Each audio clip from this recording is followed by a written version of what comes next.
जिला collector LN मंत्री ने गुरुवार को मीडिया कर्मियों के साथ प्रेस कॉन्फ्रेंस कर जिले में गैस आपूर्ति की स्थिति स्पष्ट की। उन्होंने बताया कि पाली जिले में घरेलू गैस की पर्याप्त उपलब्धता है और आम उपभोक्ताओं को किसी प्रकार की घबराहट में आकर अतिरिक्त बुकिंग या भंडारण करने की आवश्यकता नहीं है। एक अफवाह टाइप की या एक कोई कन्फ्यूज़न या कोई एक भ्रांति टाइप की है कि जो रसोई गैस है जिसके 14 लीटर वाले सिलेंडर्स है या 19 लीटर वाले सिलेंडर्स है उनकी आपूर्ति के बारे में कुछ भ्रम की स्थिति है, उसको स्पष्ट किया जाना वांछनीय है। आप लोगों को ये बताना उचित मानता हूँ मैं कि 9 मार्च से भारत सरकार ने एक आदेश जारी किया है। उसके तहत जो 19 लीटर वाले सिलेंडर है यानी वाणिज्यिक आपूर्ति वाले जो सिलेंडर है उनकी सप्लाई वाणिज्यिक संस्थानों को 100% बंद कर दी गई है, परंतु उसमें भी शैक्षणिक संस्थान और चिकित्सा संस्थान उनको वाणिज्यिक सिलेंडर्स की आपूर्ति किए जाने के लिए प्रावधान किया गया है।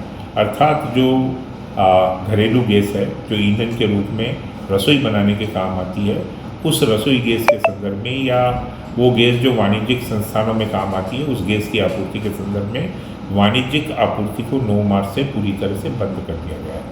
शैक्षणिक और चिकित्सा संस्थानों को वो पूरी तरह से आपूर्ति की जाती रहेगी। जहाँ तक घरेलू गैस का संबंध है उसके संदर्भ में पाली ज़िले में हमारी प्रतिदिन की जो डिमांड रहती है वो करीब 7,000 सिलेंडर प्रतिदिन की डिमांड रहती है।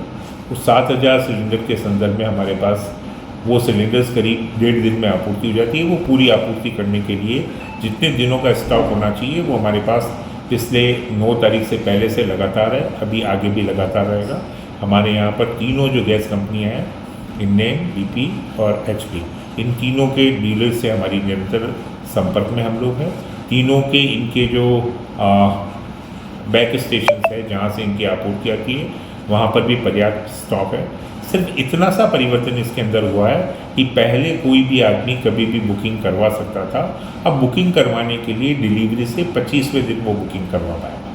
सिर्फ इतना सा फर्क हुआ है। आपूर्ति में किसी प्रकार की कोई कमी नहीं है, किसी प्रकार का कोई भ्रम रखने की आवश्यकता नहीं है। जहाँ तक इस बारे में चूँकि ये कन्फ्यूज़न क्रिएट हो गया है तो इस बारे में यदि किसी प्रकार का कोई अनावश्यक होर्डिंग करता है, कोई गैस एजेंसी वाला किसी प्रकार की अनियमितता नहीं कर रहा हो और हमारे इन सिलेंडर्स का वाणिज्यिक उपयोग कहीं पर नहीं हो रहा हो, इन सब चीज़ों पर ध्यान रखे जाने के लिए, नियंत्रण किए जाने के लिए हमारे द्वारा यहाँ पर एक कंट्रोल रूम स्थापित किया गया है, जिसके बारे में पूरे कंट्रोल रूम के नंबर्स आपको प्रेस नोट के माध्यम से दे दिए जाएंगे। विशेष दल का गठन किया गया है। हम लोग भी किसी स्थान पर यदि घरेलू उपयोग के 14 किलो वाले सिलेंडर यदि किन्हीं वाणिज्यिक संस्थानों पर काम करते हुए पाए गए तो उनके संदर्भ में उनके विरुद्ध न सिर्फ जब्ती की कार्रवाई बल्कि कानूनी कार्रवाई भी हम सुनिश्चित करेंगे। ये अल्पकालीन समय के लिए, जब तक ये स्थिति नॉर्मल से नहीं आ जाती तब तक के लिए किया गया कदम है। किसी प्रकार की कोई कमी नहीं है। ये आम आदमी को विश्वास रखने की आवश्यकता है। सरकार की तरफ से इसी प्रकार के निर्देश हैं, उन निर्देशों को आम लोगों की जानकारी तक पहुंचाने के लिए, ताकि किसी प्रकार से लोग चिंतित, भयभीत नहीं हो। हमारे यहाँ पर आम आदमी की आवश्यकता के प्रतिदिन के जितने सिलेंडर की वांछित आवश्यकता है उन सिलेंडर्स में किसी प्रकार की कमी नहीं है। जहाँ तक प्रश्न है किसी वाणिज्यिक संस्थानों का, तो उन वाणिज्यिक संस्थानों के संदर्भ में उन लोगों को वैकल्पिक रूप से जो भी उनके साधन तैयार करने हैं उनको अपने साधन लकड़ी के रूप में, इंडक्शन ईंधन के रूप में, बिजली के उपकरणों के रूप में उन्हें इस अल्पकाल में जो भी तैयारी करनी है वो तैयारी उनके द्वारा की जा चुकी है। आप लोगों ने ही लोगों को सचेत किया था, उनकी जानकारी के रूप में अवगत करवाया था कि मोटे रूप से हलवाईगण हैं और या बाकी के जो लोग हैं उन लोगों ने अपने स्तर पर वैकल्पिक ईंधन के उपयोग की तैयारी कर ली है। मैं पाली निवासियों सबको ये आश्वस्त करना चाहूँगा कि घरेलू गैस की आपूर्ति के संदर्भ में कोई इशू नहीं रहेगी। यदि किसी भी प्रकार की कोई इशू हो तो आपके माध्यम से प्रसारित किए जाने वाले कंट्रोल रूम पर हमें अवगत करवाएं।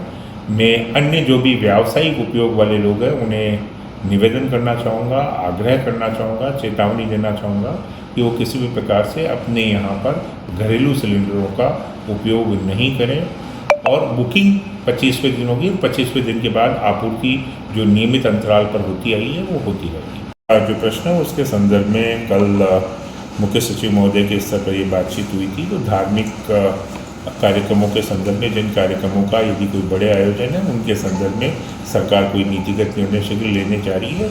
और इसी प्रकार शादी विवाह के संदर्भ में भी कुछ विशेष छूट लेने के लिए सरकार के स्तर पर विचार चल रहा है। मुझे पूरा विश्वास है कि ये जो दोनों प्रश्न आपने बताए, एक और प्रश्न चल रहा है कि ये पर्यटन सीज़न है, तो पर्यटन उद्योग के संदर्भ में और विवाह कार्यक्रमों के संदर्भ में और धार्मिक आयोजनों के संदर्भ में, जैसे शैक्षणिक संस्थान और चिकित्सा संस्थान है, उसकी तरह ये जो तीनों विषय हैं, इन तीनों विषय पर माननीय मुख्य सचिव महोदय ने एक कमेटी बना दी है और उसके संदर्भ में भारत सरकार से बात करके इन तीनों के संदर्भ में शीघ्र ही कुछ निर्णय आ जाएगा। परंतु ऐसे आयोजनों के संदर्भ में सरकार निसंदेह कुछ सकारात्मक निर्णय करेगी। ये आग्रह करना चाहूँगा कि पेट्रोल और डीजल की कहीं पर कोई कमी नहीं है और पेट्रोल और डीजल कोई आदमी अपने वाहन के अलावा अन्यत्र कहीं रख भी नहीं सकता, वो ज्वलनशील पदार्थ है, तो इससे किसी भी प्रकार की दुर्घटना हो सकती है। और यदि इसमें किसी भी प्रकार का कोई किसी के द्वारा अवैध अत्यधिक मात्रा में संग्रह किया जाता है तो उसके विरुद्ध हम लोग कार्रवाई करेंगे। और